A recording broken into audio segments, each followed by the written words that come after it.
ओ,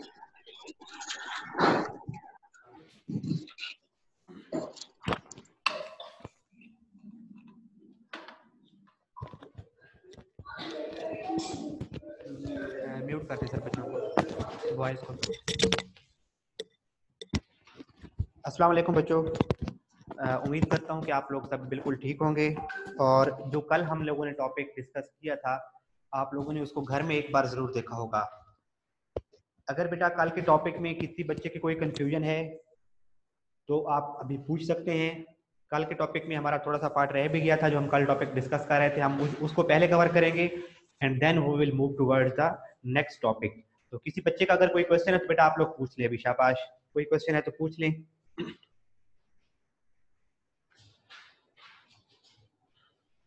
previous topic में से अगर किसी बच्चे का कोई क्वेश्चन है बेटा कल वाले टॉपिक में से तो पूछ लें।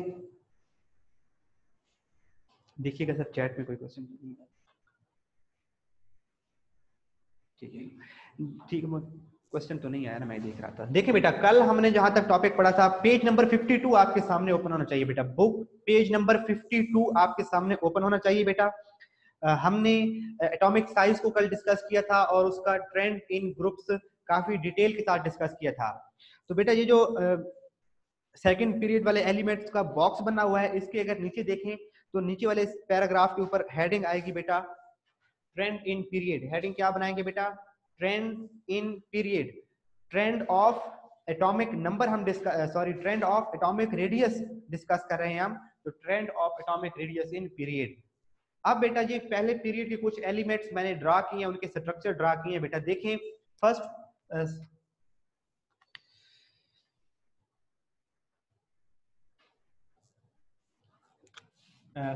हमने कल ट्रेंड इन पीरियड कल डिस्कस किया था। Trend in groups, trend in groups बेटा हमारी हेडिंग आएगी।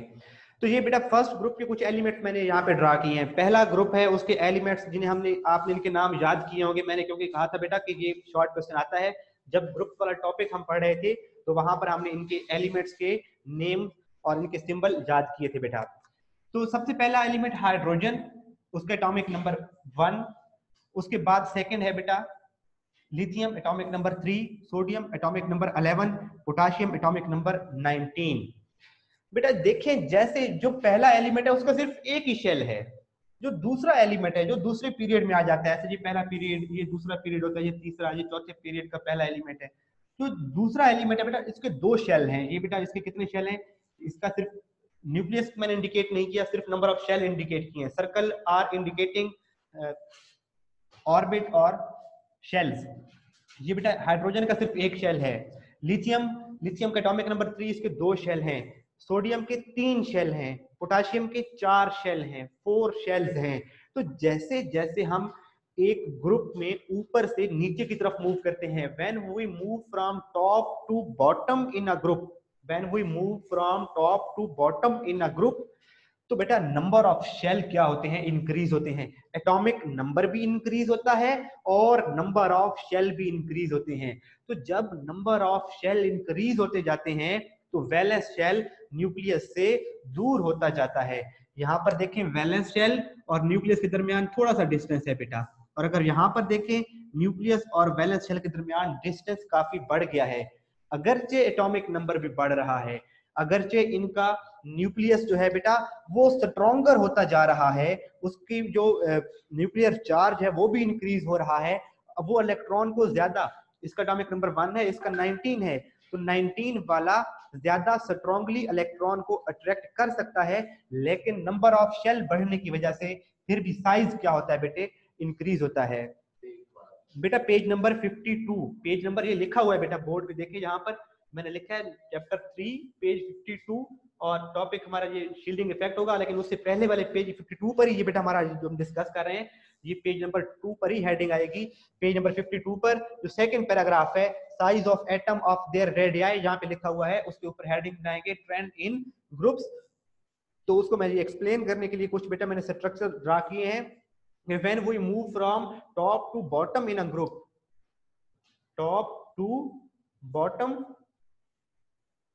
in a group, atomic size increases. Why atomic size increases? Because of addition of extra shell. जैसे जैसे हम टॉप से बॉटम की तरफ मूव करते जाएंगे बेटा, number of shell add up होते जाते हैं, जिसकी वजह से एटम का साइज ग्रेजुअली इंक्रीज होता जाता है। इसको रीड करते हैं बेटा, पेज नंबर 52, सेकंड पैराग्राफ आपके सामने ओपन होना चाहिए। आपने हेडिंग बनाई बेटा, trend in groups, the size of atom और their radii increases from top to bottom in a group. Size या रेडियस क्या होता है, इंक्रीज होता है from top to bottom in a group. क्यों, वजह क्या है बेटा? It is because a new shell of electron is added up in successive period. ये सक्सेसिव पीरियड मतलब, सक्सेसिव मतलब होता है वेरी नेक्स्ट। तो जैसे जैसे हर एक पीरियड से जो नेक्स्ट में बेटा हम मूव करते हैं, तो एक एक्स्ट्रा शेल एड अप होता जाता है। एक्स्ट्रा शेल एड अप होता जाएगा तो साइज क्या होता जाएगा बेटे, बढ़ता जाएगा, which decreases the effective nuclear charge. इसकी वजह से वो न्यूक्लियर का चार्ज जो वैलेंस शेल पर इफेक्ट करना चाहिए वो कम होता जाता है, बिकॉज दरमियान में डिस्टेंस काफी आ गया है, दरमियान में शेल आ गए हैं जो रुकावट प्रोड्यूस कर रहे हैं, जो हिंड्रेंस क्रिएट कर रहे हैं। तो ये बेटा साइज क्या होगा, इंक्रीज होगा। लास्ट पर जो थर्ड पैराग्राफ है उसके ऊपर हेडिंग बनाए बेटा, ट्रेंड इन ट्रांजिशन एलिमेंट्स, ट्रेंड इन ट्रांजिशन एलिमेंट्स, ट्रेंड इन ट्रांजिशन एलिमेंट्स।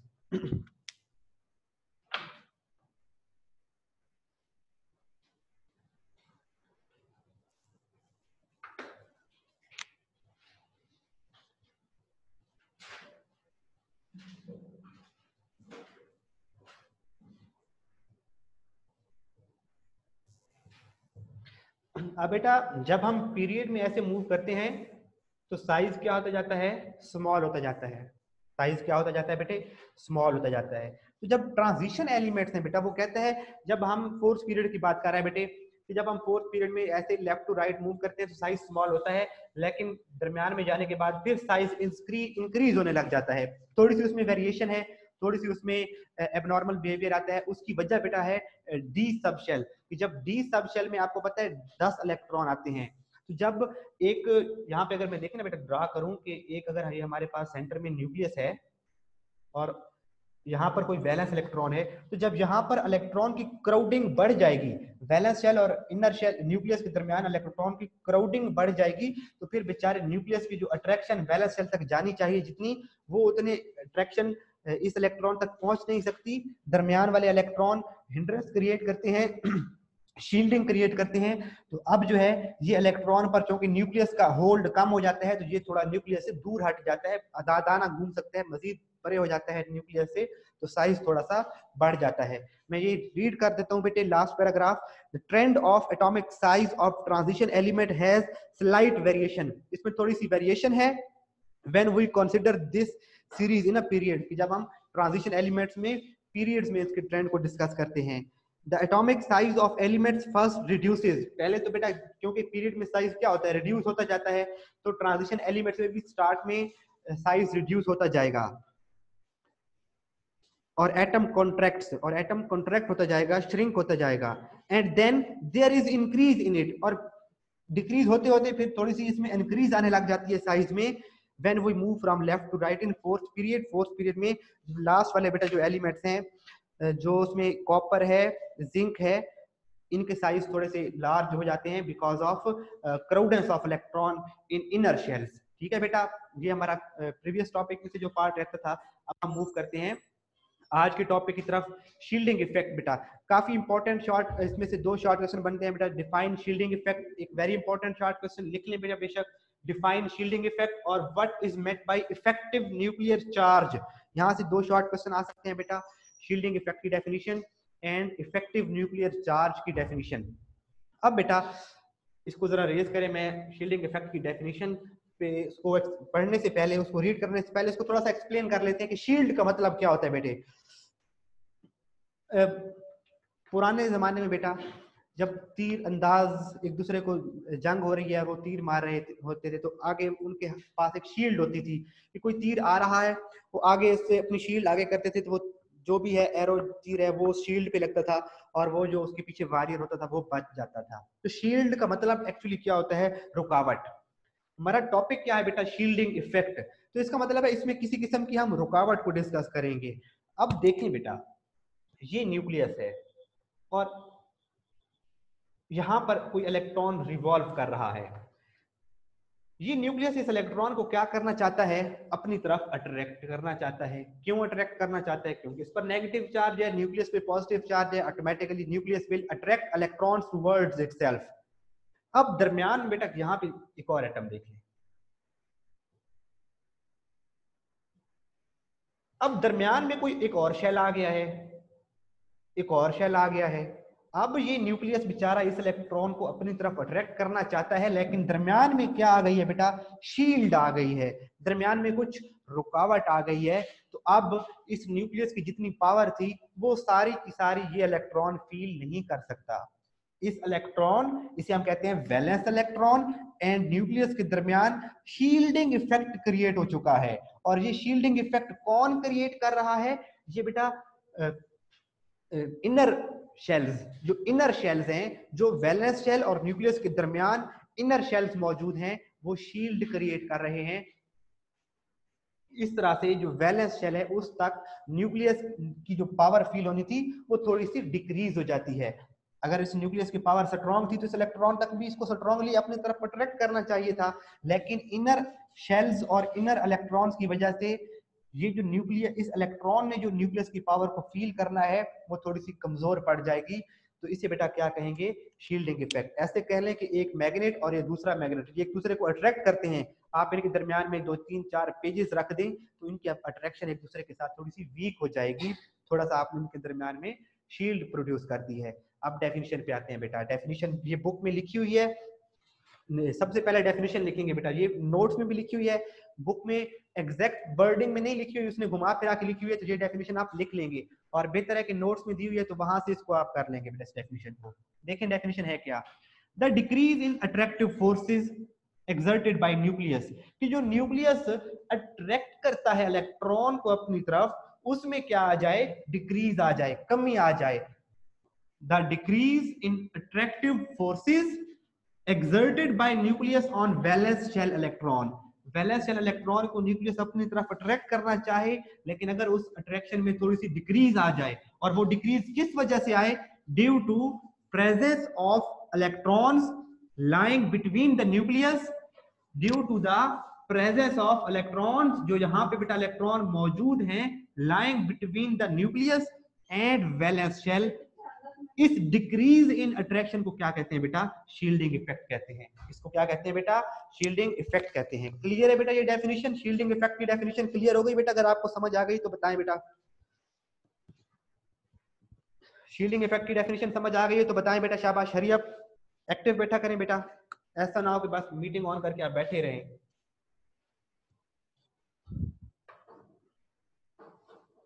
जी बेटा मैं दोबारा बताता हूं,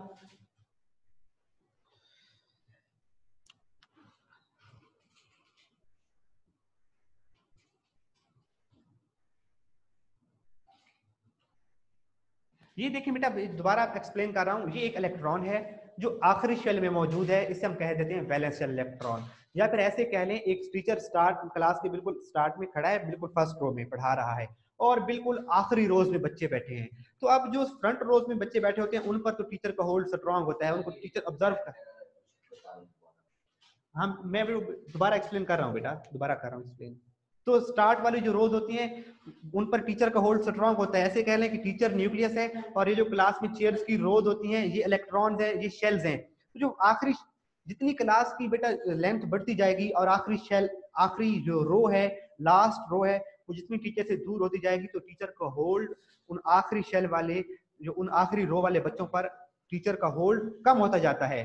तो ऐसे ही ये देख लें एग्जांपल कि ये जो न्यूक्लियस है और ये वैलेंस शेल में मौजूद इलेक्ट्रॉन है, ये न्यूक्लियस इस इलेक्ट्रॉन को अपनी तरफ अट्रैक्ट करना चाहता है, लेकिन दरमियान में जो यहाँ पर इलेक्ट्रॉन रिवॉल्व कर रहे हैं, जो इनर शेल में इलेक्ट्रॉन रिवॉल्व कर रहे हैं, वो थोड़ी सी रुकावट प्रोड्यूस करते हैं और न्यूक्लियस की अट्रैक्शन को वैलेंस शेल में मौजूद इलेक्ट्रॉन तक मुकम्मल तौर पे नहीं जाने देते। तो इस वजह से जो वैलेंस शेल का इलेक्ट्रॉन है उस पर न्यूक्लियस की अट्रैक्शन थोड़ी सी कम हो जाती है। वैलेंस शेल में मौजूद इलेक्ट्रॉन पर न्यूक्लियस की अट्रैक्शन स्लाइटली डिक्रीज हो जाती है, इसे कहते हैं shielding effect. The decrease in attractive forces exerted by nucleus on valence shell electron, कि वैलेंस शेल इलेक्ट्रॉन पर न्यूक्लियस जो एक्सर्ट कर रहा है, एक्सर्ट का मतलब होता है फोर्स डालना, उस पर जो फोर्स लगा रहा है वैलेंस शेल के इलेक्ट्रॉन पर, उनको जो अपनी तरफ अट्रैक्ट कर रहा है, उसमें जो डिक्रीज आएगी, और वो डिक्रीज क्यों आएगी? Due to the presence of electrons lying between, lying मतलब मौजूद हैं, between the nucleus and valence shell, कि न्यूक्लियस और वैलेंस शेल के दरमियान, न्यूक्लियस और वैलेंस शेल के दरमियान जो इलेक्ट्रॉन मौजूद है, इनकी वजह से जो अट्रैक्शन में कमी आएगी बेटा, उसे क्या कहते हैं? That is called shielding effect कहते हैं। इसके बाद ये बेटा दोबारा मैंने एक्सप्लेन कर दी, होप कि आपको साथ बुक में मार्क, बेटा मैंने कहा बुक में ये डेफिनेशन जो मैंने बोर्ड पे लिखी है एज इट इज, बुक में ये डेफिनेशन नहीं लिखी हुई, तो ये नोट्स में ये डेफिनेशन लिखी हुई है, वहां से कर लें, या जिनके पास नोट्स नहीं है तो ये डेफिनेशन लिख लें बेटा। ये बोर्ड पे आपको क्लियर नजर आ रही है बेटा ये डेफिनेशन, आप लोग इसका बेशक बोर्ड शो हो रहा है ना बेटा, इसका स्क्रीनशॉट ले लें, ताकि ये आपको बाद में जब क्लास खत्म हो तो आप इसको अपनी बुक पर नोट डाउन कर लें, इसका भी स्क्रीनशॉट ले लें इस पेज का जो बेटा शो हो रहा है। नेक्स्ट बेटा हमारी हेडिंग आएगी एक्सप्लेनेशन, ये यहाँ से स्टार्ट होगा जो बुक में स्टार्ट हो रहा है बेटा, बुक का जो फर्स्ट पैराग्राफ है इसके ऊपर हेडिंग आएगी एक्सप्लेनेशन की बेटा। मैं ये रीड कर देता हूं बेटे, मैं ये रीड कर देता हूं एक्सप्लेनेशन, बुक का फर्स्ट पैराग्राफ है बेटा शील्डिंग इफेक्ट का। The electrons present between the nucleus and outer most shell, electrons present between the nucleus and outer most shell of an atom reduce the nuclear charge, वो nuclear charge को reduce कर देते हैं, felt by the electron present in the outer most shell, outer most shell के जो electron ने nucleus की force को फील करना था, उसमें स्लाइटली उसमें कमी आ जाएगी, because of electrons present between valence shell and nucleus. The attraction, जहां से लिखा हुआ है बेटा द अट्रैक्शन लिखा हुआ है, इसकी यहां से मार्क करें और इसके ऊपर हमारी हेडिंग आएगी इफेक्टिव न्यूक्लियर चार्ज, जहां पे लिखा हुआ है बेटा द अट्रैक्शन, द अट्रैक्शन लिखा हुआ बेटा सेकंड लाइन के लास्ट में, इसके ऊपर हेडिंग बनाएंगे effective nuclear charge, effective nuclear charge, इसके ऊपर हेडिंग बनाएंगे बेटा इफेक्टिव न्यूक्लियर चार्ज। ईमान बेटे आप लेट क्लास में आई हैं बेटा, क्योंकि ये ट्रेंड इन पीरियड मैंने काफी डिटेल से स्टार्ट में एक्सप्लेन किया है। चलो इस टॉपिक को मैं खत्म करता हूँ, अगर टाइम हुआ तो ठीक है, नहीं तो फिर कल उसको डिस्कस करेंगे। इफेक्टिव न्यूक्लियर चार्ज की हेडिंग दे ली बेटा, देखें इफेक्टिव न्यूक्लियर चार्ज क्या है, ये डेफिनेशन बोर्ड पे मैंने लिखी है, सेकंड लाइन से स्टार्ट हो रहा है बेटा। Sir one can electron change its position to avoid shielding effect, बेटा इलेक्ट्रॉन जो है वो तो न्यूक्लियस में ऐसे ऐसे सराउंड कर रहा है, इसमें रिवॉल्व कर रहा है, मूव कर रहा है इलेक्ट्रॉन, बेटा इलेक्ट्रॉन जो है वो देखे ना, ये यहाँ पर मैं शेल बना देता हूँ, ये कंप्लीट शेल, अब ये जो इलेक्ट्रॉन है वो यहाँ पे ऐसे क्लॉकवाइज या एंटी क्लॉकवाइज रिवॉल्व करना चाह रहा है। अब दरमियान के जो इलेक्ट्रॉन है उनकी वजह से न्यूक्लियस की जो अट्रैक्शन है वो वैलेंस शेल पर थोड़ी सी स्लाइटली कम हो जाती है, वो दरमियान में शील्डिंग प्रोड्यूस कर देते हैं, तो इलेक्ट्रॉन बेचारा खुद कुछ नहीं कर सकता, वो रिवॉल्व कर रहा है, न्यूक्लियस उसको अट्रैक्ट करता है, लेकिन दरमियान वाले इलेक्ट्रॉन रुकावट इसमें प्रोड्यूस कर रहे हैं, तो ये बेटा है शील्डिंग इफेक्ट। तो इफेक्टिव न्यूक्लियर चार्ज की डेफिनेशन पे आए बेटा, effective nuclear charge the attraction of outer most electron, जो लास्ट शेल में मौजूद इलेक्ट्रॉन है उनकी अट्रैक्शन किसकी तरफ होगी? न्यूक्लियस की तरफ होगी, towards nucleus is partially reduced, कि आउटर मोस्ट शेल में मौजूद इलेक्ट्रॉन न्यूक्लियस की तरफ अट्रैक्ट होते हैं, उनकी ये अट्रैक्शन थोड़ी सी कम हो जाएगी। क्यों कम हो जाएगी? Because of presence of inner electrons, क्योंकि दरमियान में जो इलेक्ट्रॉन मौजूद हैं वो शील्डिंग प्रोड्यूस कर रहे हैं, एज अ रिजल्ट जिसका नतीजा क्या निकलता है बेटा, electron experience less nuclear charge than that of actual nuclear charge, कि एक तो इसका न्यूक्लियस का जो भी एक्टिव उसका एक्चुअल चार्ज है वो काफी ज्यादा है, लेकिन वैलेंस शेल में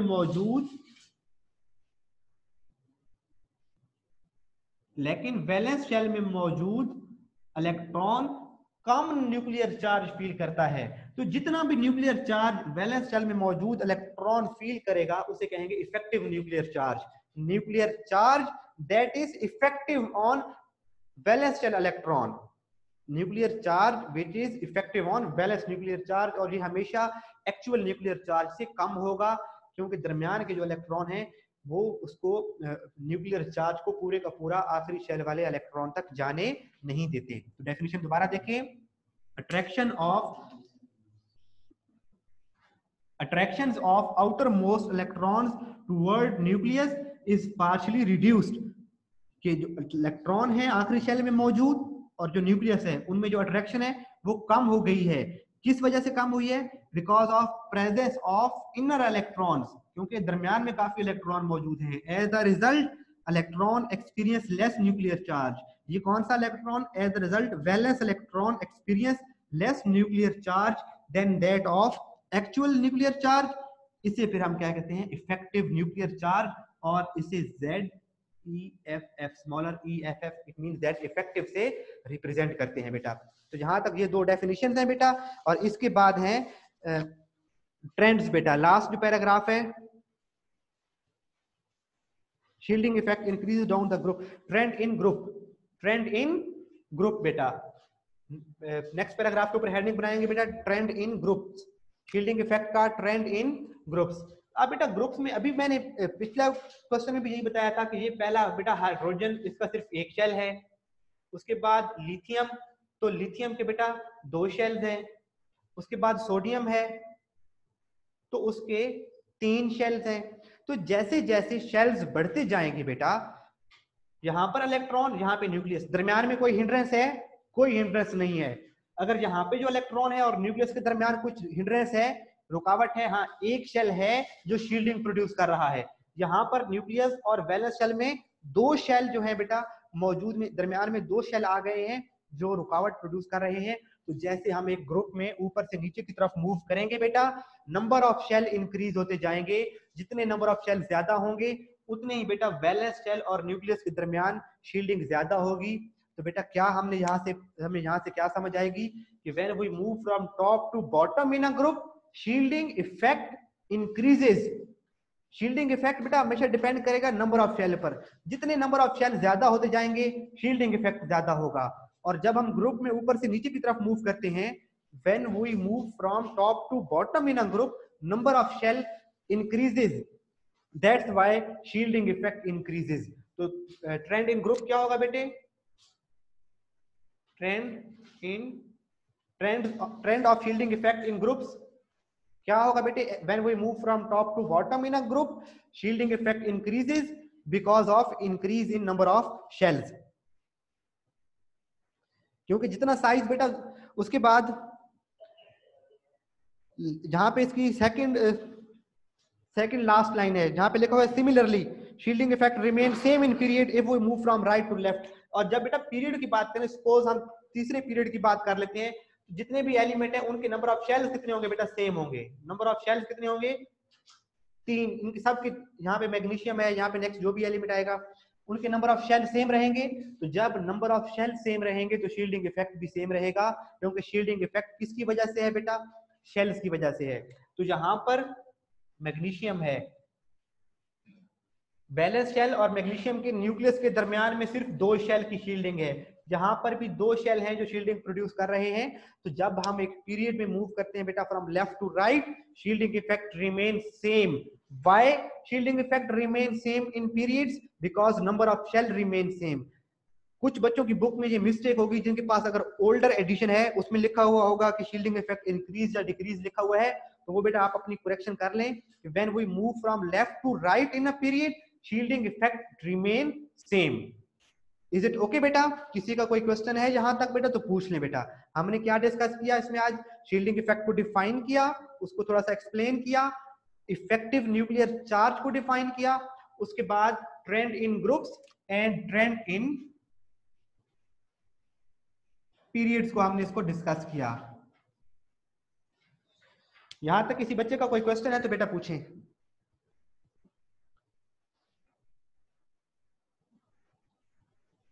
अगर कोई क्वेश्चन नहीं है तो बेटा बता दें नो क्वेश्चन। अगर किसी आपका कोई क्वेश्चन अपने नहीं पूछना, अगर आपको समझ आ गई है इस टॉपिक की तो आप बता दें कि नो क्वेश्चन। ठीक है बेटा। ये जो एक बच्ची ने कहा है कि सर एटॉमिक साइज में जो ट्रेंड ऑफ पीरियड है वो दोबारा बता दें, वो इंशाल्लाह हम कल जो है बेटा उसको स्टार्ट में दोबारा डिस्कस कर लेंगे। यहाँ तक बेटा शील्डिंग इफेक्ट वाले टॉपिक तक आप इनको अच्छी तरह से घर में रिवाइज करें, इनको डेफिनेशंस को, इनके ट्रेंड्स को, जितने आपको trends in groups and period अगर अच्छी तरह से trend of atomic size in group and period आपको याद रहेगा तो फिर अगले सारे ट्रेंड समझना आसान हो जाएंगे बेटा। अगर सर हम ये आंसर लिखें बेटा, आप कौन से वानिया बेटा आप कौन से बात कर रहे हैं? अगर हम ये आंसर लिखें तो आंसर सही होगा। किसकी बेटा, किसका बेटा बात कर रहे हैं आप? ये शील्डिंग इफेक्ट की डेफिनेशन पूछ रही हैं या इफेक्टिव न्यूक्लियर चार्ज का पूछ रही हैं? क्या इसको मेंशन करें बेटा? आप बोल सकती हैं बेटा, आपको अलाउ कर दिया है।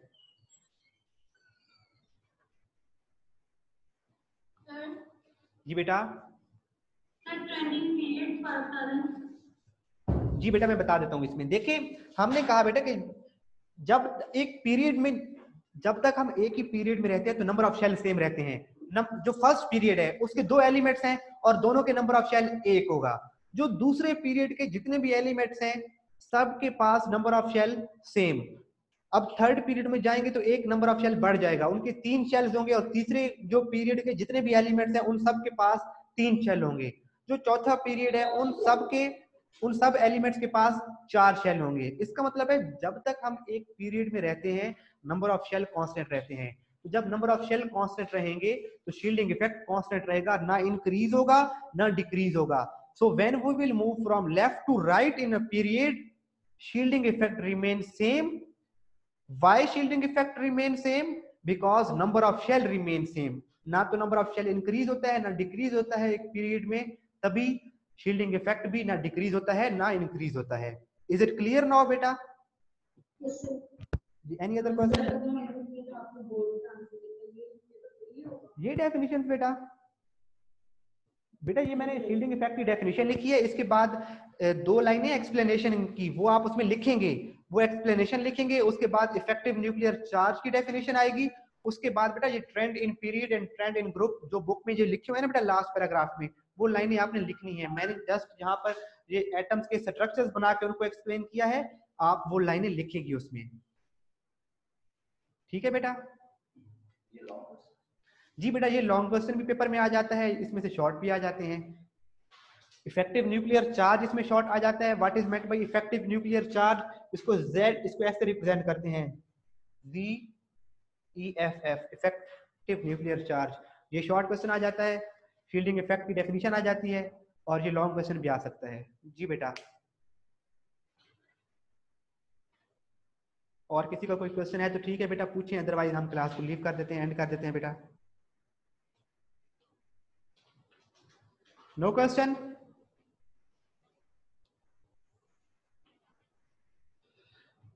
ओके बच्चों, अल्लाह हाफिज। आप इन टॉपिक्स को अच्छी तरह से देखें, इंशाल्लाह हम कल जो है वो स्टार्ट करेंगे बेटा ionisation energy. Very important topic है, कल हम इंशाल्लाह पढ़ेंगे आयोनाइजेशन एनर्जी। तब तक के लिए अल्लाह हाफिज।